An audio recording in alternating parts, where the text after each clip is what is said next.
మరొకసారి ఈ మధ్యాహ్న సెక్షన్లో యేసుక్రీస్తు నామంలో మీ అందరికీ వందన శుభాలు తెలియపరుస్తూ ఉన్నాను. ప్రియులారా, మరి దేవుని సన్నిధిలో మరి ఒక దినం మనం గడపటం అనేది అది మనకి ఎంతో శ్రేష్టకరమైంది. దేవుని సన్నిధిలో ఒక గడియ గడుపుట 1000 దినాల కంటే శ్రేష్టం. ఒక గడియ అంటే ఒక గంట సేపు దేవుని సన్నిధిలో సమయం గడపటం ఎన్ని సంవత్సరాల ఆయుష్? 1000 దినాలు. 1000 దినాలంటే మూడు సంవత్సరాలు, సుమారుగా 3 సంవత్సరాల ఆయుష్ దేవుడు ఒక గంటకి ఇస్తున్నాడు కదా. ఎంత గొప్ప దేవుడు అండి మన దేవుడు. మన పట్ల ఆయన ప్రణాళిక, ఆయన శ్రద్ధ, ఆయన యొక్క ఆలోచన మన ఊహలకి అందనివి. అవి మన ఊహలకి అందనివి.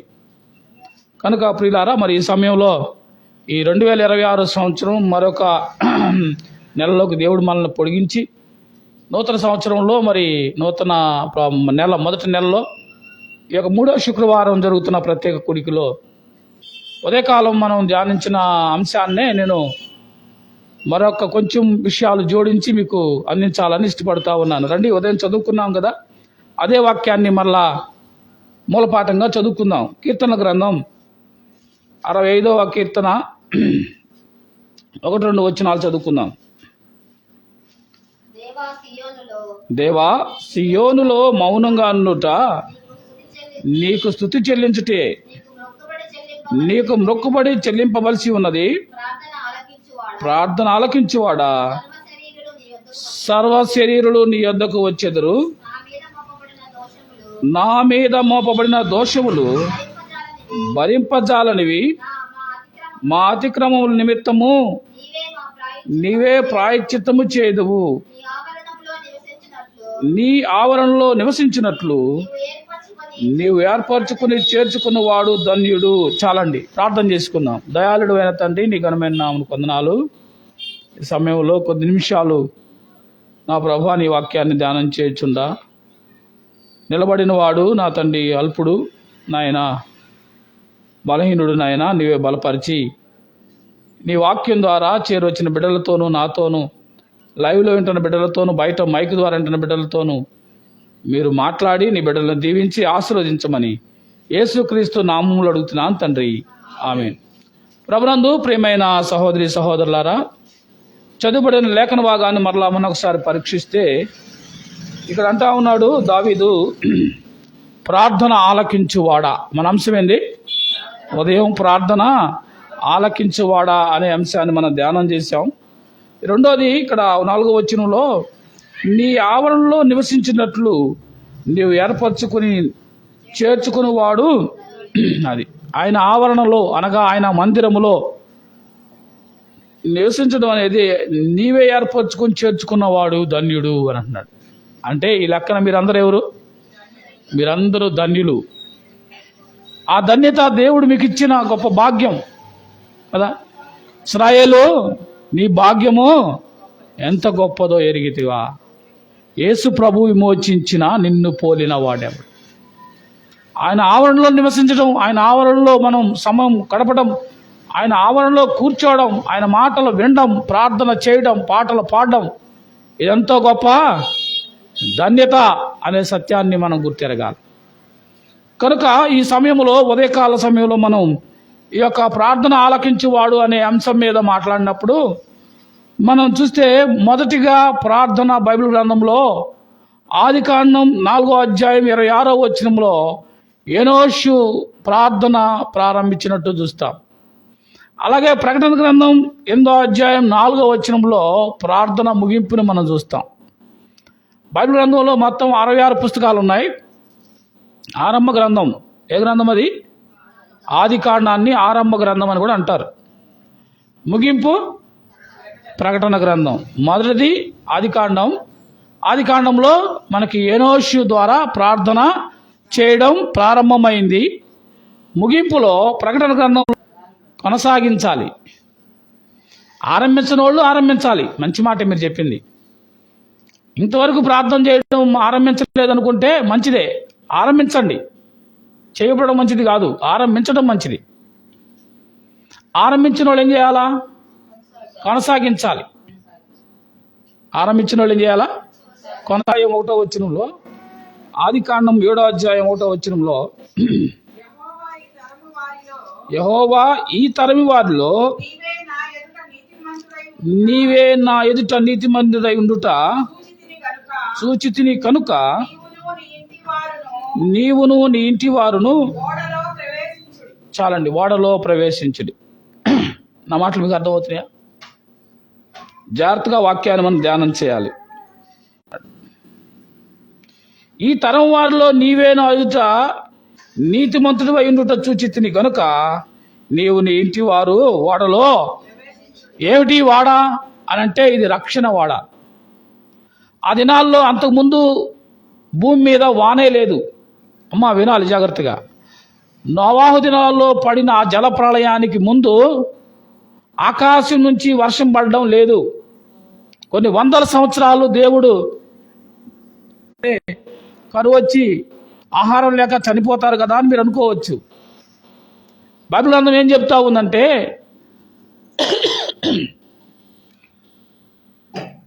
భూమిలో నుండి చల్లని మంచు వచ్చి ఆ చెట్లన్నిటిని కూడా సేద్యపరిచింది. అలాగే ఆకాశం నుంచి మంచు వచ్చి సేద్యపరిచింది. అలాగే నదులు, ఆది కాండంలో మనం చూస్తాం 4 రకాల నదులు షీకోకు ఆవిరిగా వచ్చి ఫలాలు ఇవ్వడం జరిగింది తప్ప ఆకాశం నుంచి ప్రత్యేకంగా వర్షమేం కురిలా. ఈరోజు మేము ఇదే విషయాన్ని మాట్లాడుకున్నాం.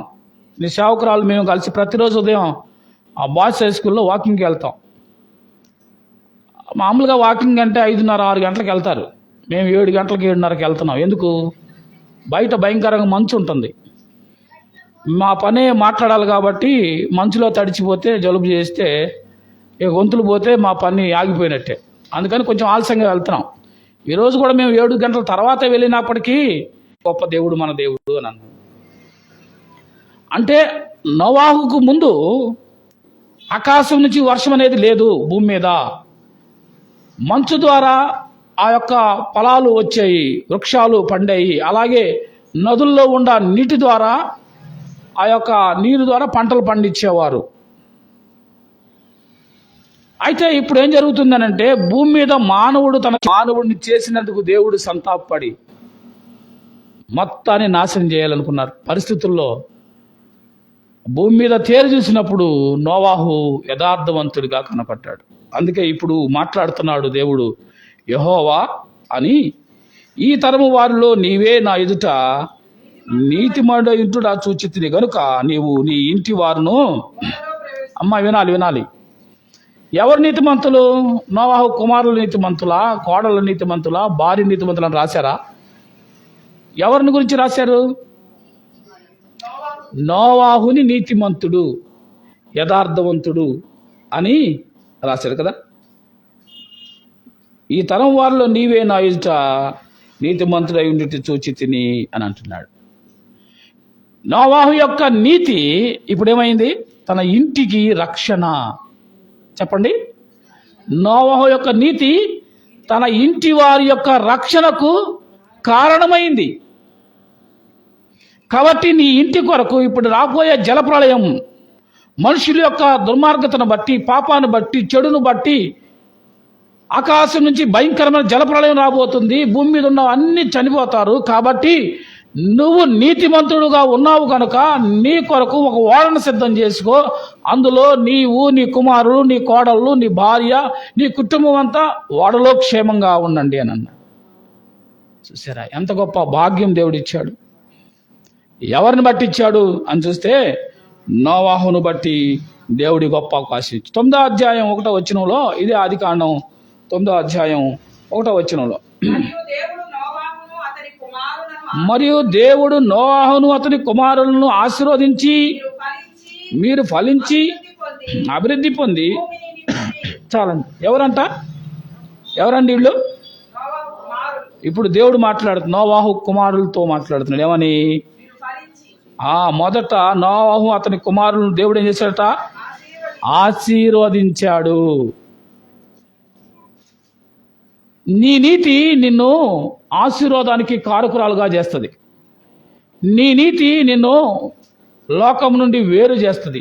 నీ నీతి నిన్ను నీ కుటుంబాన్ని ఏమండి రక్షించడానికి ప్రయోజనకరంగా ఉంటుంది. కనుకనే భూమి మీద పరిస్థితులన్నీ ఎలా ఉన్నా, చుట్టుపక్కల బంధువులు ఎలాగుండా, స్నేహితులు ఎలాగుండా, లోకమంతా పాపంలో ఉండా నోవాహు మాత్రమే నీతిమంతుడిగా ఉన్నాడు. కనుక లోకంలో ఉన్న పరిస్థితుల వైపు మనం చూడకూడదు విశ్వాసి. ఒక ఆమె అందంట, ఈ మధ్య కాలంలో 2 యవ్వన బిడ్డలకు బాప్తిసం ఇచ్చాం. బాప్తిసం తీసుకునడానికి ముందు వాళ్ళు మా చేత అనేక నెలలు పరీక్షించబడ్డారు. ఊరికే బాప్తిసం వచ్చిన వాళ్ళందరికీ ఆంతనే రండి అని ముంచాం.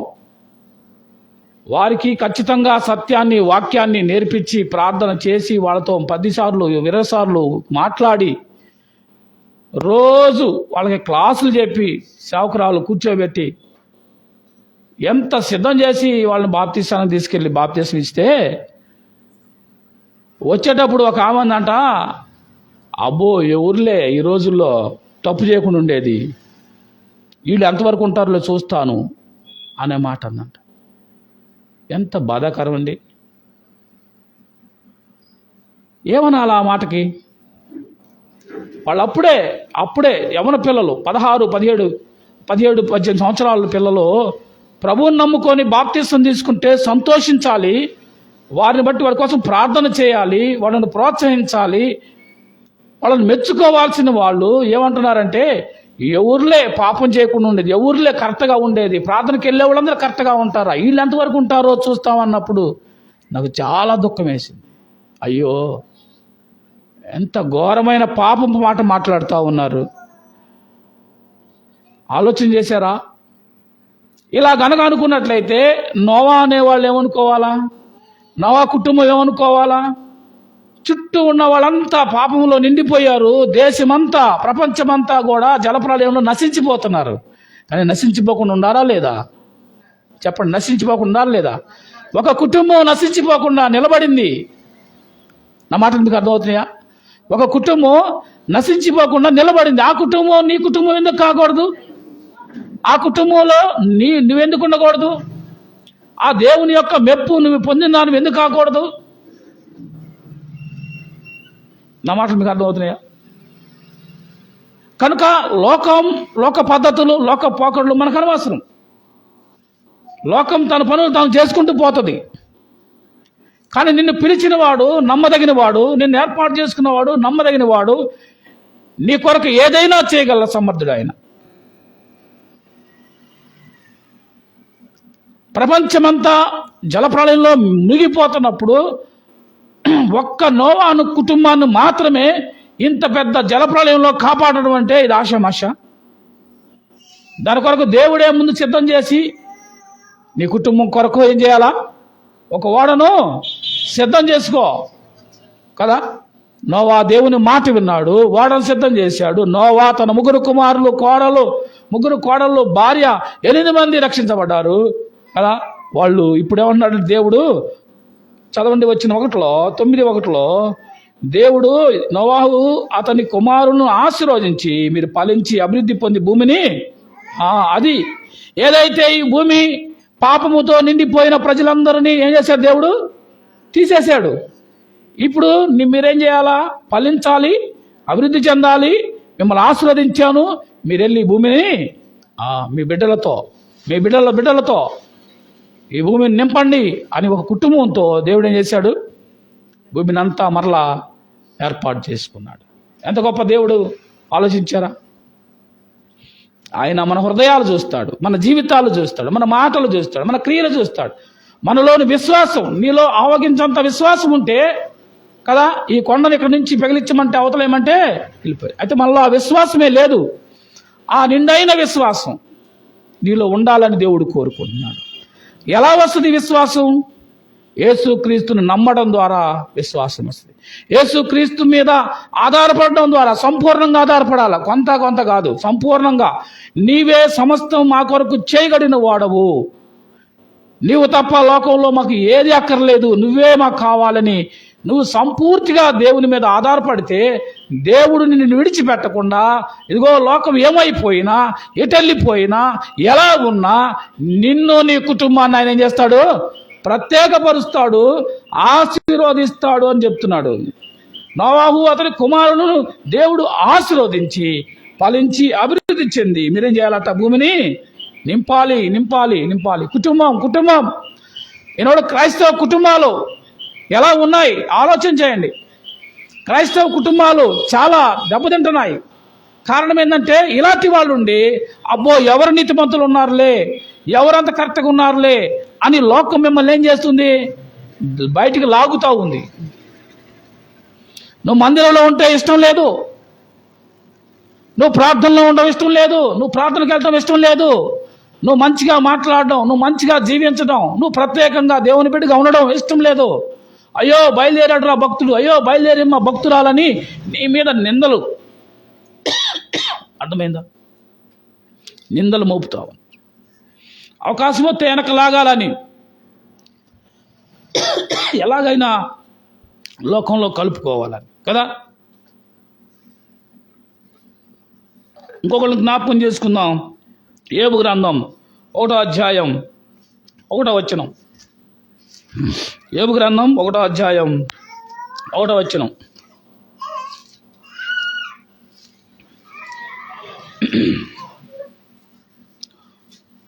ఊజు దేశమందు యోబు అను ఒక మనుష్యుడు ఉండెను. అతడు యథార్థవంతుడు, న్యాయవంతుడై దేవుని యందు భయభక్తులు కలిగి చెడుతనం విసర్జించిన వాడు. అతనికి 7 కుమారులను 3 కుమార్తెలను కలిగి అతనికి 7,000 గొర్రెలను, 3,000 ఒంటెలను, 5,000 జతల ఎడ్లను, 500 ఆడుగాడిదలను గనుక అతడు తూర్పు దిక్కున జనులందరిలో అతను గొప్పవాడిగా ఉన్నాడు. ఇతను గొప్పవాడిగా ఉండక ముందు ఇతని గురించి సాక్ష్యం దేవుడు ఏం చెప్తున్నాడు? అది అతడు యథార్థవంతుడు, న్యాయవంతుడు. ఈ లోక సంబంధించిన ఆశీర్వాదాలన్నీ కూడా దేవుని దృష్టిలో చాలా చిన్నవి. డబ్బు, కార్లు, బంగ్లాలు, బంగారం, పొలాలు, స్థలాలు, ఇళ్ళు, ఇవన్నీ కూడా దేవుని దృష్టిలో చాలా చిన్నది. ఎందుకంటే వీటన్నిటిని దేవుడు మనం ఈ లోకంలో కలగక ముందే, పుట్టక ముందే దేవుడు మన కోసం ఏం చేశాడు? కలుగు చేశాడా లేదమ్మా? మనల్ని ముందు కలుగు చేశాడా, లేకపోతే వీటన్నిటి ముందు కలుగు చేశాడా? దేవుడు ముందు సృష్టిని కలుగు చేశాడు కదా. సృష్టిని కలుగు చేశాడు. ఆ తర్వాత మానవుణ్ణి ఆయన తయారు చేశాడు తన పోలికలో, తన స్వరూపంలో. ఎందుకని అనంటే నీవు జన్మించక ముందే నీకేం కావాలో, నీ అక్కర్లేండో ఎరిగిన దేవుడు నీ కొరకు సమస్తాన్ని కలుగు చేసి ఉంచాడు. నువ్వేం చేయాలా?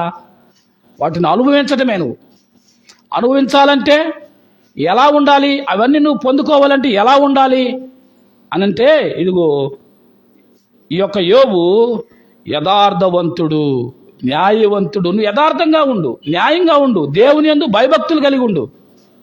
ఆ తర్వాత రాశాడు అతని ఆస్తిపాస్తులు కదా. ఇంత చక్కని యథార్థత, ఇంత న్యాయం కలిగి, ఇంత భక్తితో ఉన్న కుటుంబం మీద అపవాది కన్నుబడింది. అర్థమైందా? నువ్వు అనుకుంటా ఉండవచ్చు, అన్నా నువ్వు చెప్పేది బాగానే ఉంది, కానీ నేను ఎంత యథార్థంగా ఉన్నా మాకు వచ్చే శోధనలు రాకుండా ఉండట్లా. శోధనలు ఎలాగొస్తాయి అమ్మా? శోధనలు, శ్రమలు ఎలాగొస్తాయి? యోబుకి ఎలా వచ్చినాయి ఆలోచన చేశారు? శోధనలు, శ్రమలు, అపవాది వాడికి ఏం లేదు, ప్రత్యేకంగా శరీరం లేదు కదా. సాతానుకి శరీరం లేదు. దేవుడు ఎట్లాగైతే ఆత్మయ్య ఉన్నాడో, యోహాను సువార్త 4:24 వచ్చిన దేవుడు ఆత్మ కనుక ఆయన ఆరాధించేవారు ఆత్మతోనూ సత్యంతోనూ ఆరాధించాలి. ఆయన ఆత్మ అయిన దేవుడుగా ఉన్నట్లే అపవాది కూడా ఎలా ఉన్నాడట? వాడు ఆత్మగానే ఉన్నాడు. వాడికి ప్రత్యేకంగా రూపం లేదు, శరీరం లేదు. కాబట్టి వాడు మనతో మాట్లాడాలంటే ఏం చేయాలా? ఎవరొక అమ్మని దేవుడు అడుకోవాలా కదా. ఆయన ఇష్టపడే అమ్మ ఎవరు ఉంటుంది? ఎప్పుడు తలుచుకుంటా ఉంటారు.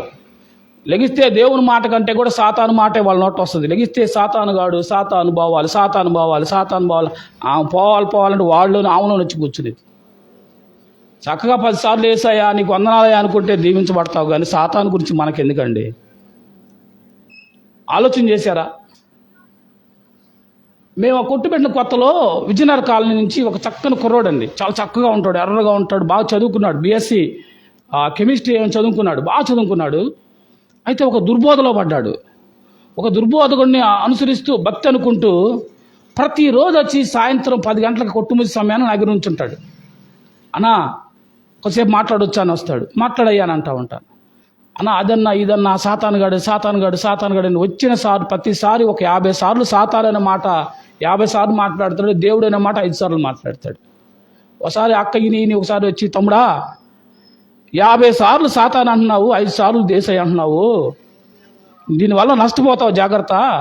ఆ 50 సార్లు ఏదో ఏసయ్యా కాపాడంటే ఇంకా నువ్వు దీవించబడతావు కదా అని చెప్పింది.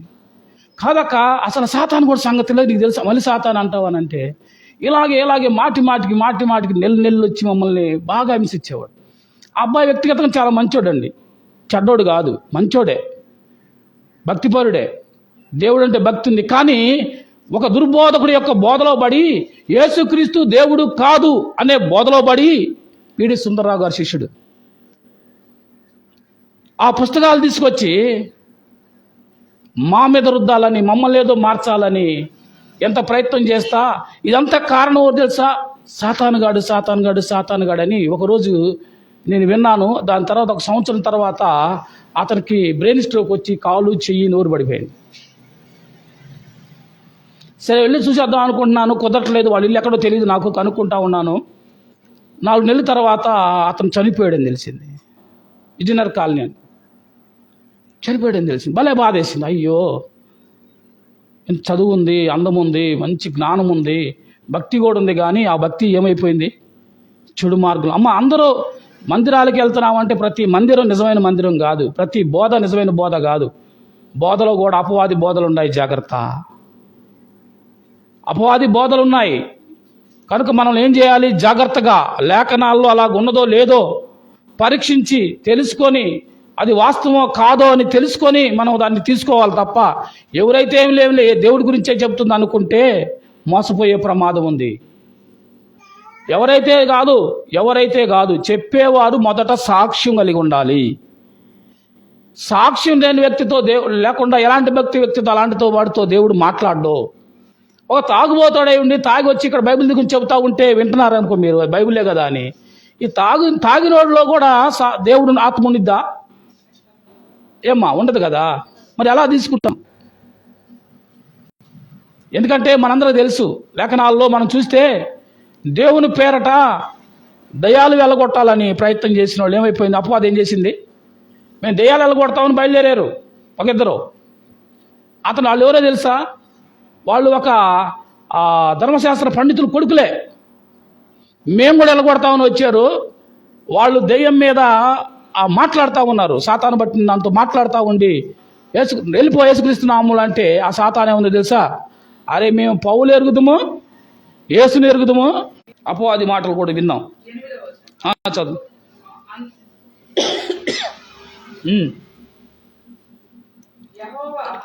ఎక్కడి నుండి వచ్చిందని వారిని అడగగా అపవాది భూమి మీద ఇటు అటు తిరుగులాడుచు అందులో సంచరించుచు వచ్చిందని యెహోవాకు ప్రత్యుత్తరం ఇచ్చాను. అందుకు యెహోవా, నీవు నా సేవకుడైన యోబు సంగతి ఆలోచించితివా? అతడు యథార్థవంతుడు, న్యాయవంతుడు అయి దేవుని యందు భయభక్తులు కలిగి చెడుతనమును విసర్జించిన వాడు భూమి మీద అతని వంటి వారు ఎవరూ లేరు అని అడగగా అపవాది, యోబు ఊరకయే దేవుని యందు భయభక్తులు వినాలి, నీవు ఇప్పుడు నీ చేయి చాపి అతని కలిగిన సమస్తమును మొత్తిన అతడు నీ ముఖము ఎదుటనే దూషించి నిన్ను విడిచిపోవునని యెహోవాతో అనగా. చాలండి, చూసారా? అపవాది వాడి పనులు ఏంటి అంటే సత్యాన్ని ఒప్పుకోలేడు, నీ ఎదుగుదలను ఒప్పుకోలేడు, నీ సంతోషాన్ని చూసి తట్టుకోలేడు, నువ్వు ఆనందంగా ఉంటే భరించలేడు. ఎక్కడో ఉంటారంటే ఎక్కడో ఉండరు, వీళ్ళు మన చుట్టుపక్కలే ఉంటారు, మనతోనే ఉంటారు, స్నేహంగానే ఉంటారు, నవ్వుతూ ఉంటారు, మనం మేలు కోరినట్టుగా నటిస్తూ ఉంటారు, పైకి నిన్ను పొగిడినట్టే ఉంటారు, లోన వాళ్ళు ఎంతెంత పెట్టుకుని ఉంటారు. వాళ్ళు ఎవరా కాదు, అపవాది యొక్క సంబంధులు. అపవాది ఏమంటుంది, నువ్వు ఊరికే ఆయన్ని భక్తి చేస్తున్నాడు అనుకుంటున్నావా? ఆయనకి చక్కని సంతానం చేయి, పిల్లల్ని తీసేయి, ఆరోగ్యం తీసేయి, అప్పుడు ఏమాత్రం చేస్తాడో చూస్తాను. చూశారండి, ఎవరు కోరుకుంటున్నారు నీ కీడు? నీ స్నేహితులే. అపవాది అని మనం అంటున్నాం, కానీ నీ స్నేహితులే, నీ బంధువులే, నీ తోటి వారే, నువ్వు రోజు మాట్లాడేవాళ్లే. ఎవరో గుర్తించాలి. నువ్వు గుర్తించకపోతే నష్టపోతావు.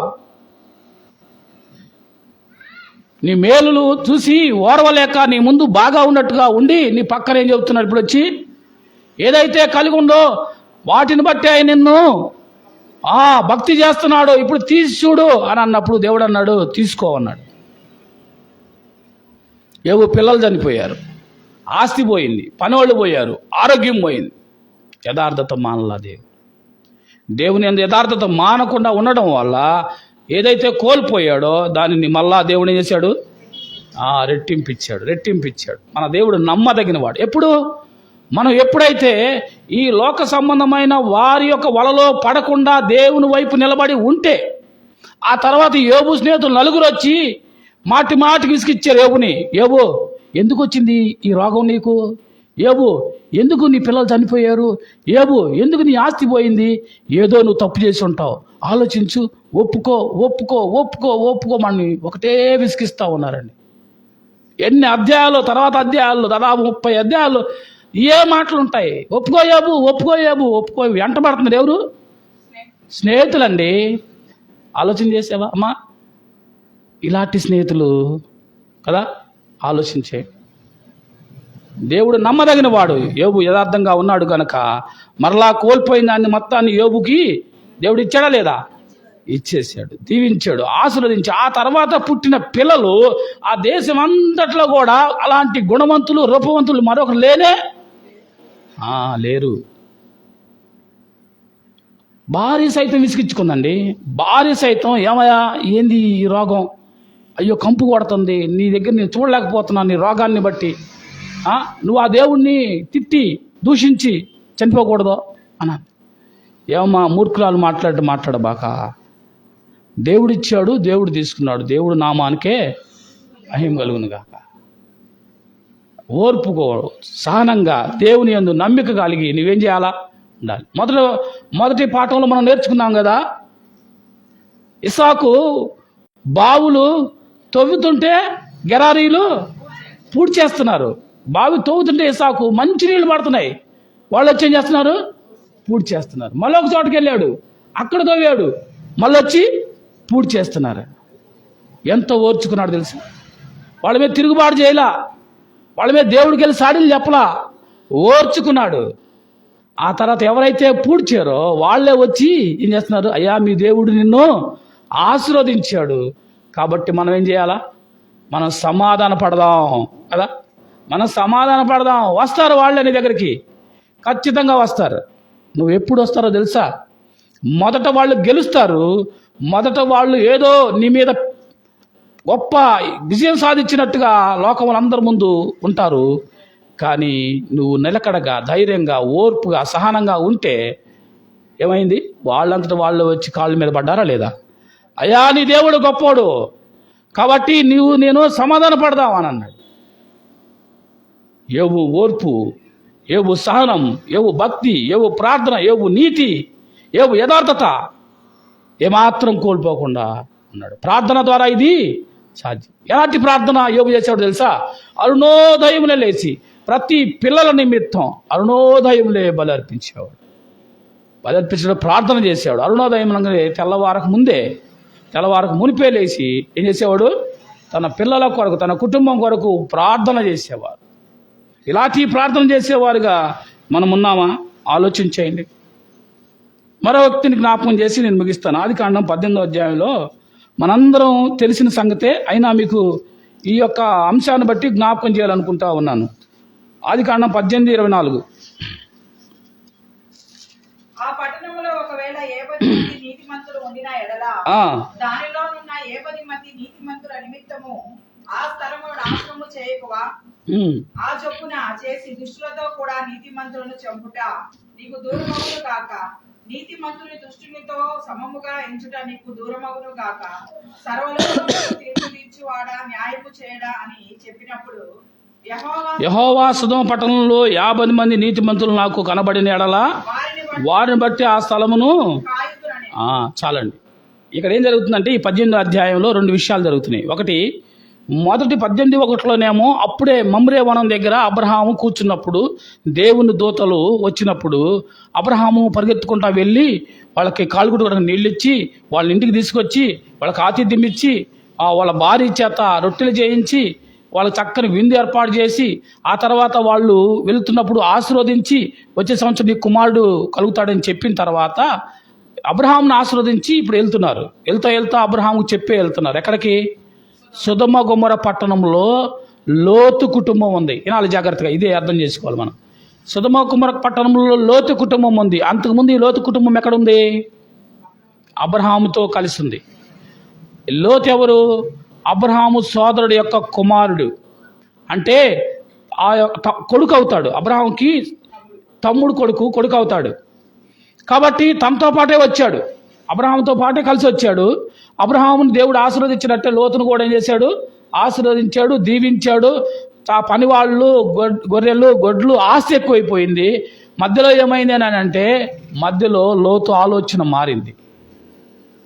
కాబట్టి లోతు పని వాళ్ళకి అబ్రహాం పని వాళ్ళకి జగడం వచ్చినప్పుడు అబ్రహాం అన్నాడయ్యా, మన బంధువులు మనం అరుచుకోవటం మంచిది కాదు. ఒక దగ్గర ఉండి అరుచుకోవటం కంటే చెరవ పక్క వెళ్దాం.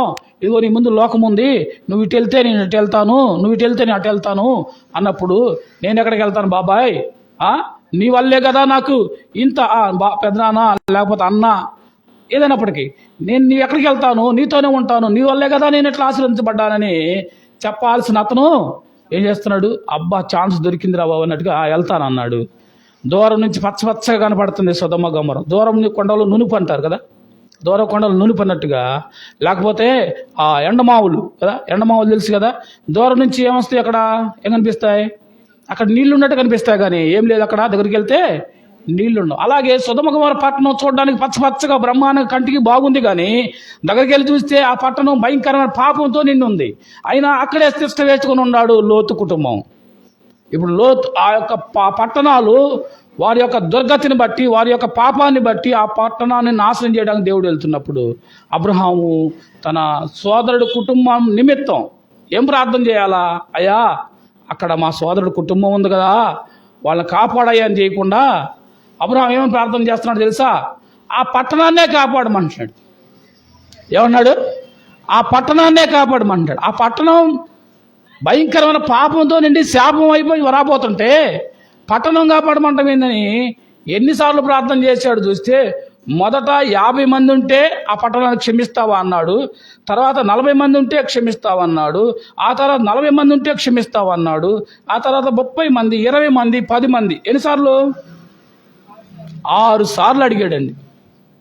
6 సార్లు దేవుడు జవాబు చెప్పాడు. చూడండి, దేవుడు ఎంత ఓర్పు కలిగిన వాడు. అది జరిగే పని కాదు, దేవుడికి తెలుసు. ఎందుకంటే ఆ పట్టణంలో 10 మంది కూడా లేరు. లోతు భార్య, వాళ్ళ కుమార్తెలు, అంతే, ఇంకెవరు లేరు. 10 మంది కూడా లేరు. కానీ అబ్రహాము 50 మంది, 45 మంది, 40 మంది, 30 మంది, 20 మంది, 10 మంది అని అడుగుతున్న దేవుడు ఓర్పుగా సమాధానం చెబుతున్నాడు. అబ్రహాం, లేరయ్యా 50 మంది, లేరయ్యా 40 మంది, 45 మంది లేరయ్యా అని. చివరికి దేవుడు ఎంత గొప్పవాడో తెలుసా? వెళ్ళాడు. అబ్రహాము ప్రార్థన ఆలకించి ఏం చేశాడట? లోతు కుటుంబాన్ని కాపాడాడు. 19వ అధ్యాయం 29వ వచనం చదువుదాం. 19వ అధ్యాయం 29వ వచనం నేను ముగిస్తున్నాను. దేవుడు ఆ మైదానపు పట్టణమును పాడు చేసినప్పుడు దేవుడు అబ్రహామును జ్ఞాపకం చేసుకొని, అమ్మా వినాలి. దేవుడు అబ్రహామును జ్ఞాపకం చేసుకొని లోతు కాపురమున్న పట్టణమును నాశనం చేసినప్పుడు ఆ నాశనం మధ్య లోతు నశించకుండా అతని తప్పించాను. ఎవరి ప్రార్థన బట్టమ్మా? స్పష్టంగా రాశాడా లేదు? దేవుడు అబ్రహాము యొక్క జ్ఞాపకం చేసుకొని లోతు కుటుంబాన్ని అక్కడి నుంచి తప్పించాడు. అబ్రహాము తన సోదరుడు కుమారుడైన లోతు గురించి ఎంతగా ప్రార్థన చేస్తే ఆ ప్రార్థనకు జవాబు వచ్చింది. అర్థమైందా? మీరు అనుకోవచ్చు, నీ గురించి మాత్రమే కాదు, నీ కుటుంబం గురించి, నీ బంధువుల గురించి మనం ప్రార్థన చేయాల్సిన అవసరం ఎంతైనా ఉంది. మనం ప్రార్థన చేయాలి, ప్రభు సహాయం చేస్తాడు. నిన్ను జ్ఞాపకం చేసుకొని నీ కుటుంబంలో లేకపోతే నీ బంధువులకో ఎవరికో జరగబోయే కీడు నుండి ఏం చేస్తాడు? తప్పిస్తాడా లేదా? ఇక్కడ తప్పించాడా లేదా? ఎవరిని జ్ఞాపకం చేసుకొని? అబ్రహాము చేసిన ప్రార్థన జ్ఞాపకం చేసుకొని లోతు కుటుంబాన్ని తప్పించిన దేవుడు నిన్ను నన్ను తప్పించడానికి సమర్థుడు. యాకోబు పత్రిక 5వ అధ్యాయం 13వ వచనం చదువుకొని ప్రార్థన చేసుకుందాం. యాకోబు పత్రిక 5వ అధ్యాయం 13వ వచనం త్వరగా 5:13. మీలో ఎవరికైనాను శ్రమ సంభవించిన ఏనండి నేను అయిపోయింది, ముగిస్తున్నాను. మీలో ఎవరికైనాను శ్రమ సంభవించినా అతడు ప్రార్థన చేయవలెను. ఏం చేయాలట? శ్రమ వస్తే ఏం చేయాలమ్మా? ప్రార్థన చేయాల. ఎవరికైనా సంతోషం కలిగితే అతడు కీర్తనలు పాటలు పాడాలి. మీలో ఎవడైనాను రోగి అయి మీలో ఎవరికైనాను రోగి అయి ఉంటే అతడు సంఘ పెద్దల్ని పిలిపించుకొని ఏం చేయాలా? ప్రార్థన చేయాలి. 15 వచ్చింది చూద్దాం. విశ్వాస సహితమైన ప్రార్థన ఆ రోగిని, అది నువ్వు చేసే ప్రార్థనలో నీకేం, ప్రార్థనకి ఎంత శక్తి ఉందండి. స్వస్థత పొందడం మాత్రమే కాక పాపక్షమాపణ కూడా పొందుకునే గొప్ప భాగ్యాన్ని దేవుడు కింద మనం చూస్తే, మీ పాపములను ఒకరినొకడు ఒప్పుకొని మీరు స్వస్థత పొందినట్లు ఒకరి కొరకు ఒకడు ఏం చేయాలా? ప్రార్థన చేయాలి. 16వ వచనంలో ఒకరి కొరకు ఒకరు నీతిమంతుని విజ్ఞాపన మనఃపూర్వకమై బహు ఫలము గలదై ఉండును. ఏలియా మనమంటి స్వభావం గల మనుషుడే, వర్షింపుకున్నట్లు అతడు ఆసక్తితో ప్రార్థన చేసిగా 3.5 సంవత్సరముల వరకు భూమి మీద ఆశించాడు. మరలా అతడు ప్రార్థన చేయగా ఆకాశం వర్షం కురిసింది కదా. ఏలియా ప్రార్థన చేస్తే వర్షం ఆగిపోయింది, ఏలియా ప్రార్థన చేస్తే వర్షం కురిసింది. అయ్యో అబ్రహాం చేసేళ్లే, దావీదు చేసేళ్లే, ఇది అడుగుతుంది. నిన్ను పిలిచిన దేవుడు నమ్మదగిన వాడు, ఆయనలో వ్యత్యాసాలు లేవు. ఆయన అందరిని సమానంగా ప్రేమించే దేవుడు కదా. ఇంకా ఆయన ఘోరమైన, ఎంత ఘోర పాపివైనా కానీ ఆయన క్షమించి రక్షించడానికి సమర్థుడైన దేవుడు కనుక నేనే పాటి వాడిని, నేనే పాటి దానను, నా ప్రార్థన వింటాడా, నాకు కూడా జవాబిస్తాడా, నన్ను కూడా స్వస్థత చేస్తాడా, నన్ను కూడా బాగు చేస్తాడా అనుకోవడానికి వీలు లేనే లేదు.